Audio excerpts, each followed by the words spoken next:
I came into adulthood, I'd never seen a healthy love relationship. And I thought I ought to know how to create one. And the sad thing was, and this is many, many years ago, when our marriage got in trouble when we went for help, the therapist didn't know how to help. The good news is there is so much information now.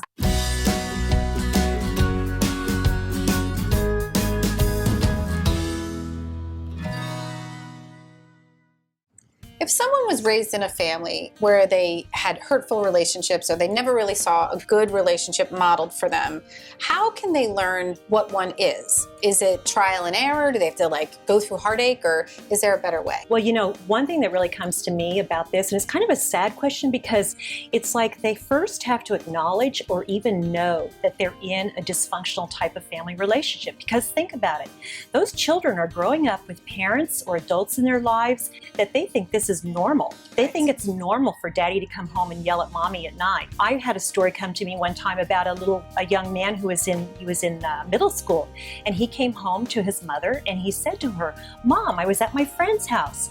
And the mom was just standing in the kitchen cooking dinner, and her husband came in and put his arms around her and gave her a great big hug. Is that normal? Aww. You see what I mean? It's kind of a sad piece because they have to first somehow get out in the world through friends or education or some way and find out, you know what, this isn't normal. And that's got to be the first step. Yeah, I came into adulthood, I'd never seen a healthy love relationship.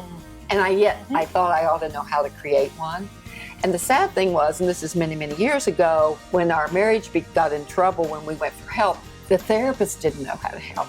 The good news is there is so much information now. I mean, if I'd had almost what we're going to be talking about right now, if I'd known about this or one good self-help book or one good, website, if I'd had any of that, because I often say I'm dysfunctional, but I'm not stupid. Yeah. So, yes, I grew up in a dysfunctional family, but I could learn. And the great news is there's lots of good information out there now. That's right. I think one of the things you can look at is if you're not happy about where you are and what you're seeing. So whether it looks normal or abnormal or however it looks, if it doesn't look the way you'd like for it to look, then you can change something about you. I just remember as a child always wanting more. And when you want more than what you're seeing, whether you see it or not, you just start looking for it. I remember just gazing up to the sky. God, there's just got to be more to life than just this. And throughout my adulthood and just always, no matter how much more I get, got to be more. So I think that hunger has to come from a place that causes you to do more, to move, to get it. And it starts inside. If it's not showing up for you, go looking for it. I think that a lot of us are stuck in unforgiveness and resentment, though. Not necessarily about our current relationship. The tools are out there. If we stay in the relationship from the past or the relationship before that, or even our family of origin, for unforgiveness there, we can't move forward. I had a client come to me, and she came to me for weight loss. She thought that was her only problem. And really, she was stuck back in her dysfunctional family. We worked on that. She's changed her job. She's changed her state. She divorced her husband, and she has a new love in her life. And that's over maybe 18 months.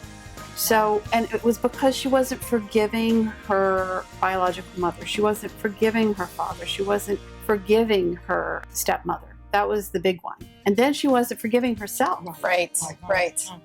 I want to speak to resilience because we got to believe not just in post-traumatic stress.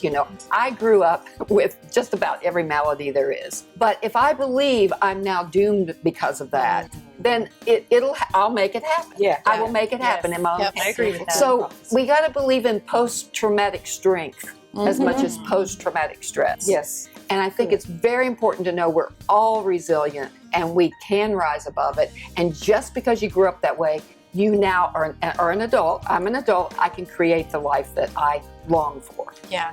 I love the idea of resiliency and that you can make a new choice in any moment to change your life. That's powerful. People watching have to understand that if you want to form a healthy relationship, you have to understand that there's something else out there. Be resilient to the idea that you're not stuck in an old pattern. Connect with your friends and other people in your life that love you, and try again.